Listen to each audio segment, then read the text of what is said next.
Yo, what's going on, guys? It's Houston Sports Talk back into the video day, and today we're going to be talking about what this Robert Woods signing for the Houston Texans means for the future.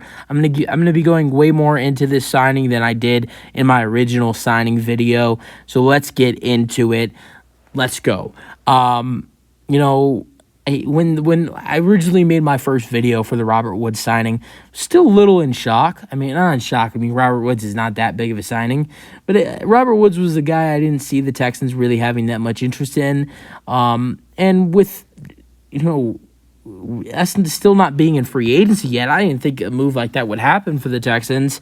And just like one of the first moves going down for the Texans, I was just a little surprised, and I was glad that the Texans made a move like this. I really love the signing for the Texans with signing Robert Woods to a 2-year, it's a 2-year, $15 million deal. $10 million is only fully guaranteed, and honestly, people are saying we are overpaying him, but honestly, if it is fully guaranteed, which if he's only receiving $5 million guaranteed, for a guy like him and the way he played with the Rams, like if you look at it, let's not talk about his last season with the Titans because that was awful. But if you look back to his previous years before that with the Rams, he's an elite wide receiver, and you have that elite wide receiver locked up for the next 2 seasons. That is I don't care about the money. That is a W.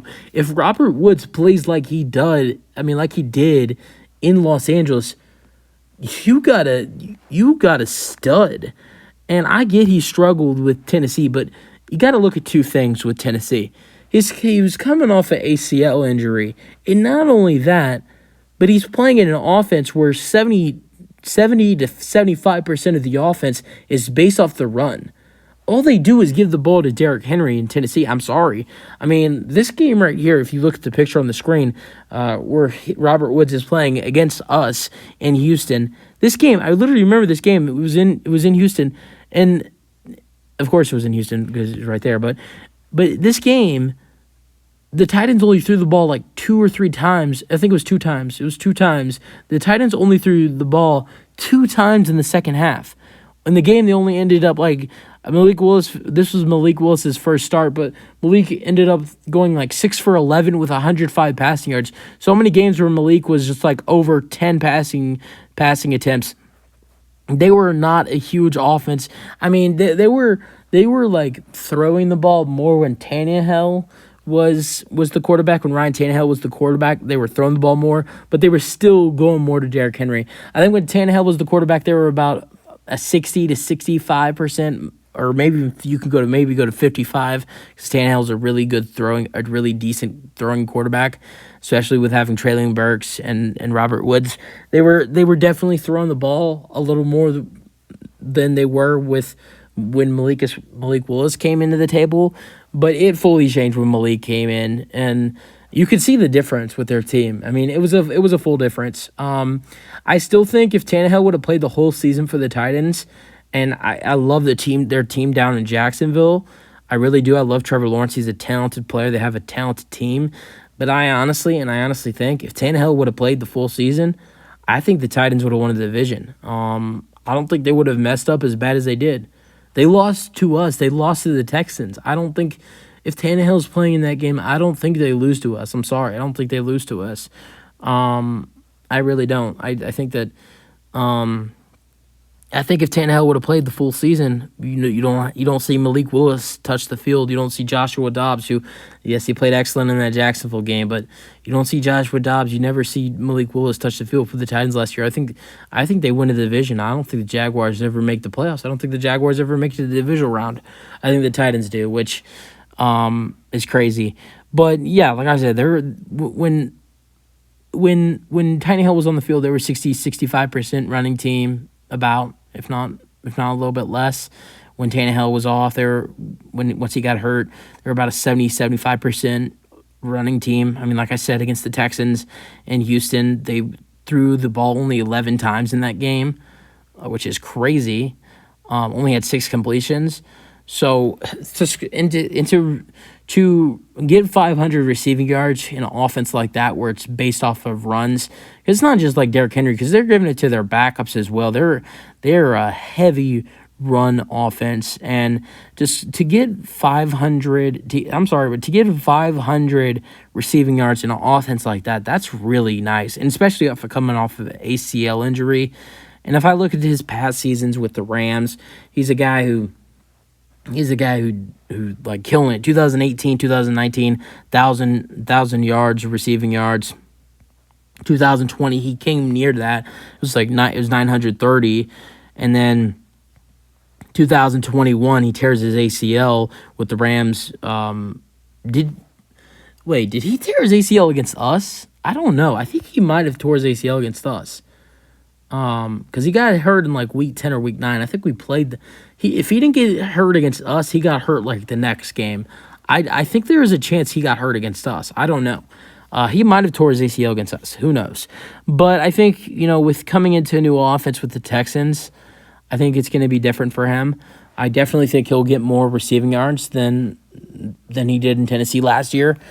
Because yes, we have a great running back in Dameon Pierce, but we're gonna, with a rookie quarterback, we're definitely Bryce Young or CJ. We're definitely going to throw the ball a lot, and yeah. So I think that I think Woods. I don't even see him being near 500 next year. I think he's definitely 650 to 700 receiving yards next season. I really do. I expect a big season from Robert Woods, because with Brandon Cooks heading out, he's that big veteran guy. That's another reason why I love this signing for the Texans, because with Brandon Cooks heading out in a trade possibly soon, really soon, there's no veterans. I'm sorry, there's no veterans. You got John Mechie, who's on contract going in his second year, but he didn't play last year because of his illness. So this is really going in his rookie season. You got Nico Collins at wide receiver. He's going to his third season, but he's had a lot of injury problems, so you don't know what's going to happen with him with health. You're expected to draft a wide receiver or two in the draft. So there's no veterans. There's no veterans around. So I love this signing for the Texans, because you got Robert Woods coming in as the veteran. And I know people say, the Texans, they're going to sign a free agent. They could sign another free agent. I don't see a veteran. I mean, I could see us being interested in someone like Jacoby Myers or possibly Jacoby, if not Jacoby, maybe possibly DJ Chark Jr. I could see us being interested in someone like that. But both of those guys are very young. So Robert Woods, he's 30, but he's not. He'd be the oldest guy in the wide receiver room, and that's why I like it, because you got a pretty much a veteran in the room in the wide receiver room, because I don't think a guy is over 25, if not 25, 26 in the wide receiver room, especially if you bring someone else in from free agency. So he's the wide receiver. He's the veteran in the room. Not only that, but he's a great wide receiver, especially when he's healthy. He's a great deep guy, just a great route runner as well. And I'm really excited to see how he does for the Texans.